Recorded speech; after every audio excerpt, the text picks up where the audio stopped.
Hi, everyone. Thank you all to those who have been supporting this little project of mine, just putting out inspirational thoughts, ideas, and things about the kingdom of God and living this kingdom life.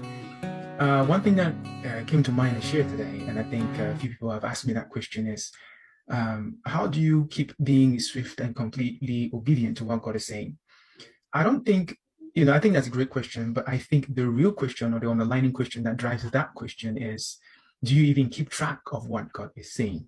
If God is asking you to do something and you know it's going to take a period of time, how do you how are you able to measure what is going on? Do you write down the vision? Do you have you written down the prophetic words you've been given? And if you've written them down, how often do you go back and look at them? How often do you go back and look at them in light of what you're going through? Or how often do you go back and look at them in light of how you yourself are growing and in light of how you personally are swiftly and completely obeying with that word? Like if you go back to the example I talked about the two dreams, right? Let's say the word was the dream. I looked at the dream and I found out what I was supposed to do and I did it, and then I monitored the word to see what would happen next. And then what came next was an invitation to come and serve. And I followed through with that invitation to come and serve. So I was actually monitoring that word through all the way to the end. So for me personally, how I keep track of not just the word, but swift and complete obedience is I like Excel. So I use an Excel sheet.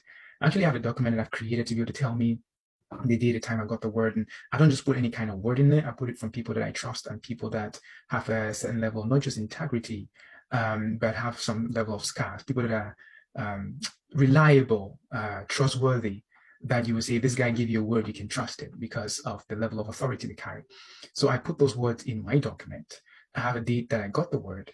And based on, at least this is just based on my own history, developing my own history with God, but based on based on the word that I've been given, I kind of think through it, try to discern through it to determine, okay, what is the potential timeline for this? And I put that timeline down actually. And then I put the exact word. I try not to infer. I just put the exact words. And if there's certain commands in it, or there's certain ifs in it, or if there is certain this needs to happen or that needs to happen, or if there is certain you'll be here in the next 6 months, in the next year, I look through the word to see, okay, even if I'm going to be here in the next 6 months, in the next year, what does that mean? Am I the kind of person who'll be able to fulfill that word when it happens? Or if I'm not, then what needs to happen in between? Do I need to study something about the word, about authority, about healing, about prophetic, about evangelism? Do I need to study something about business, something about leadership? I find out those things just from the word that is given, because sometimes when God says a single word or says a single thing, that single word or that single sentence, it may just capture like 5 to 10 years of your life. And if a single sentence captures about 5 to 10 years of your life, and you don't want to take the time to really be surgical about it, if you don't want to take the time to really dissect and understand it, I think then there's a lot that you probably would miss or lose from, probably a lot that you would miss and not be able to enjoy or keep in mind from that word. So what I do is I log those things down and I put it in my Excel sheet, and I put potential dates for things that need to be done, and then what I put next to it are next steps. So okay, now I have this word. What are the next steps? What do I need to do? Because I think people have this idea that when they get a prophetic word or God says something, it will just happen. No, it's not just going. It is not just going to happen. Again, it could, based on how the word comes to you. If the word is given to you and based on how the word is given, it you look at it and it reveals that, hey, listen, you know, there's nothing you can do about this. This is way beyond your pay grade. This is way beyond your mind. This is way beyond, and this is something you absolutely cannot do. This is only something that the Lord Himself can do. Then you know, okay, there's nothing that you can do to make this thing happen. But if the word is given to you, and then there's elements in it that you know it's going to take some participation, it's going to take some work, it's going to take some development, then that's what you want to pay attention to. So based on the word that I get, I evaluate and then write out what my next steps are. And I can discuss it with my friends or my community. I could pray about it to get some more wisdom from the Spirit of God. And then I take those next steps and I start deploying them. Now, sometimes I could take a next step that is contrary to what he said because maybe I interpreted it wrong. But in my movement, I get the correction. Oh, don't do that. I meant this. Again, that wisdom comes from Father Abraham. You know, God tells him, pretty much leave your family, your kindred, your hometown, and go where I tell you. He's not told where to go. He just starts going.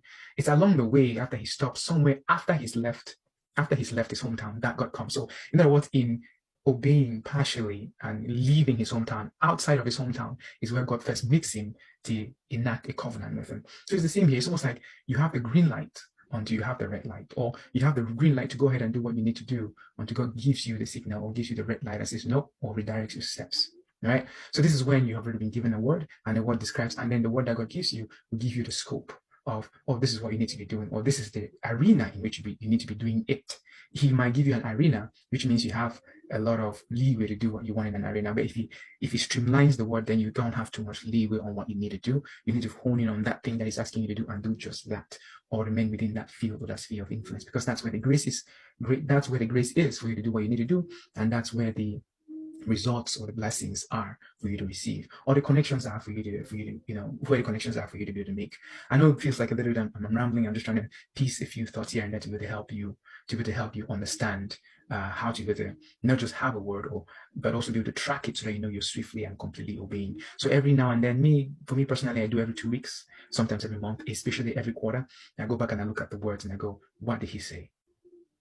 What was I supposed to do? Have I done it? What is left? Where are we going next? That way I'm completely reviewing what he said, and I'm doing my piece of that, I'm fulfilling my piece of the puzzle, so that when it comes to me, I am beyond reproach. No one comes to me, or even him wouldn't come to me, or even the enemy wouldn't come to me and say, you didn't do that.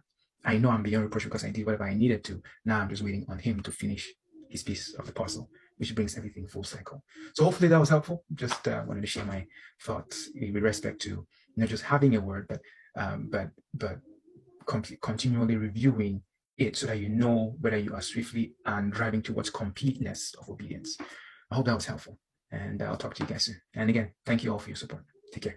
Bye-bye.